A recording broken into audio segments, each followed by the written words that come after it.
egcekeni ikhonkotha niphume nibone ukuthi kunomuntu ohamba egcekeni. Manje South Africa wonke umuntu nje uyayidavuzela, ongenayo uyangena, ophumayo uyaphuma.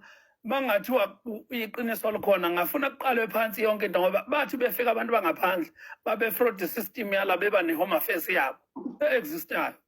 Awazi ukuthi mangaka ama-home affairs, ngasho ukuthi mhlawumbe ibanjiwe, awazi angabanjiwe.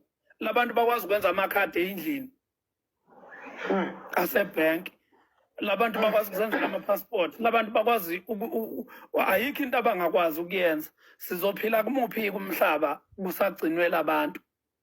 Ibhadi le-South Africa laqala mhla kuthathwa ukubusa kwamakhosi kufakwa uhulumeni, ngoba nawo amakhosi athule nje awakwazi ukukhulumela abantu bawo ngoba aseyondliwa, ondliwa uhulumeni. Ukuba amakhosi asondliwa abantu ngokuthi adle umuntu uma yenza icala noma yenza iphutha amhlawulise, ungaba amakhosi ayakwazi ukuthi uma kuthiwa kukhalwa kona kuthiwa nakho la kunesiphaza shop esidayisa into ewuyisiyingane, ungabe iyakwazi inkosi ukuthi ikhiphe ijutho ukuthi hayi abahamba abantu abathile bohlakaza leyo nto bodiliza lowo mkhukhu owakhiwe lapho. Manje angeke kuze kukwazi ngoba kuzothiwani, kuzothiwa sebelimaza impahla yomuntu ababoshwe, nayo inkosi ayiboshwe.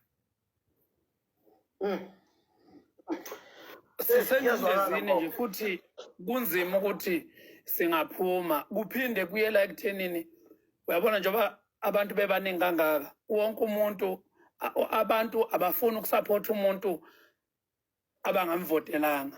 Ngisho ngabe usephethe into, ngisho ngathiwa mayisho uwe mbomvu ukuthi asikuvotelanga, ngisho ngabe ukhuluma into eyiqiniso kanjani, sohlezi sithi uyaphetha.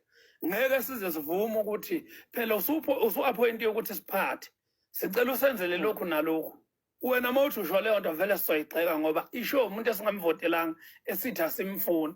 Angazi ukuthi yini ezosisiza masihlukene ngoba abantu abamhlophe bami ngenhla ukuthi mabeke babona umuntu ongathi ulandelwa abantu bamfaka imali ukuthi akavule iqembu lakhe ukuze kuhlakazeke thina abantu. Yini angakhula amaqembu avulwa abelungu kukhula avulwa abantu abamnyama kuphela? Mfowethu, nasi isimo lapha eSoweto, owakho umbono ngiyazi ukuthi ayikuthinti kakhulu. Ingane yomuntu bayishisele emotweni, bayishisa yakhala yaze yathula. Luvela phunyo lungaka kubantu, abantu base-South Africa bonke laba benzele lwalunya. Ithini isimo masinje?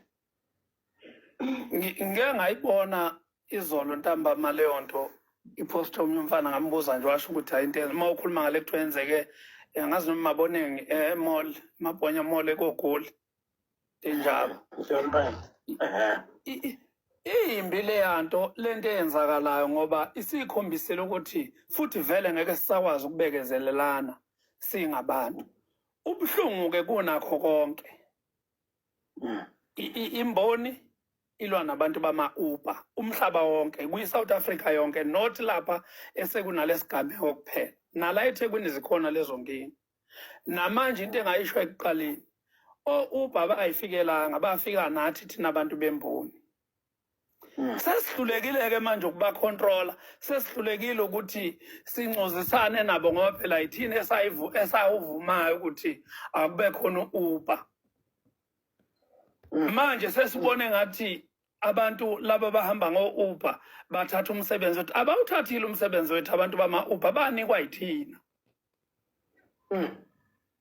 Sithi siyitshela ukuthi sizothola imali eyisheshayo, siyitshela ukuthi siqeda lento yama-meter tax, kanti sizoyi-extend ukuthi ama-meter tax awabe ngaphezulu kwayo yonke into ekhona. Leyo nto vele ikutshela ukuthini asihlangene singabantu. Ngoba mhlambe kungcono kube ngoba phela ama-Uber akhona ngeke asashona ndawo le-South Africa. Uyathanda uthanda akuwona asekunamagama amaningi ahlukahlukene, ama-apps nje afika ayasetshenziswayo.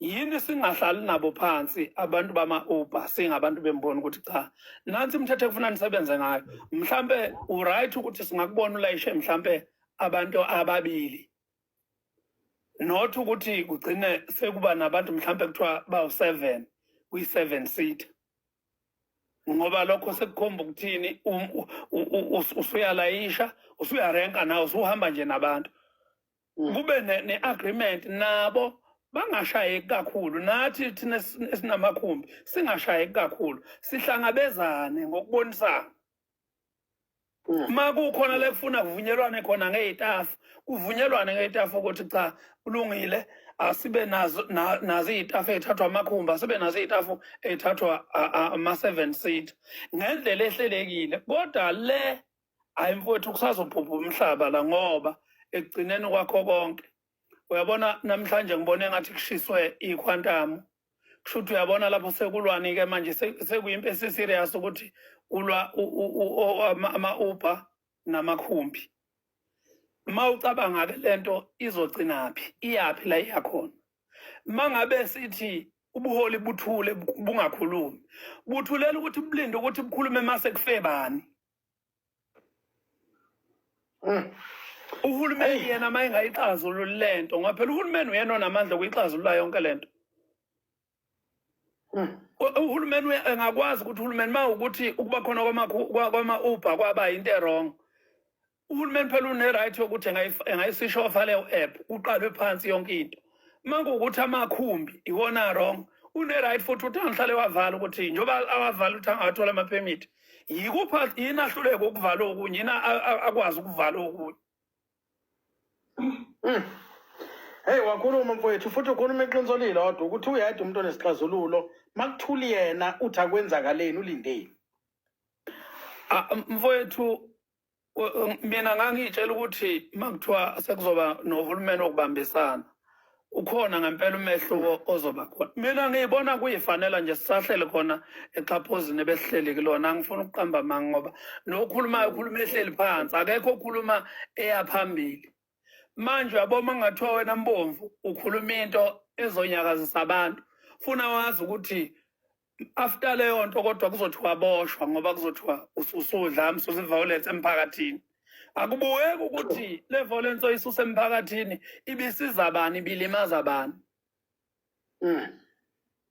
That's true iqiniso ayikho into ezokwenziwa ilelizwe esazosiza thina ngaphandle ngoba nayo ama-drugs lawa adayiswayo ngeke angadayiswa ngeke bangawasaphothi ngoba phela ma kunenkomfa izona mali ey'kwazi ukufika ziwo cash i-drugs phela imali yakhona ihlala iwu-cash angithi iy'nkomfa ziyathengwa kuthiwa bayasishaya la abakabani abaka-TikTok masilibiza ngesingisi noma silibiza ngesiZulu sithi isidakamizwa ngoba vele basivale basicishe singabe sisaqhubeka sikhuluma angithi ngoba phela sikhuluma ngento yabo abantu abakhulu manje funa siyihloniphe weNkulunkulu hayi ngabe sofanele sizihlame eSouth Africa bafowethu hayi asilutho impela afowethu asidedele abanye abantu bakho siyabonga Mboma kaMqhele ngiyabonga kakhulu bhuti ngiyabonga kakhulu ama-gift kubo bonke abantu siyabonga niphile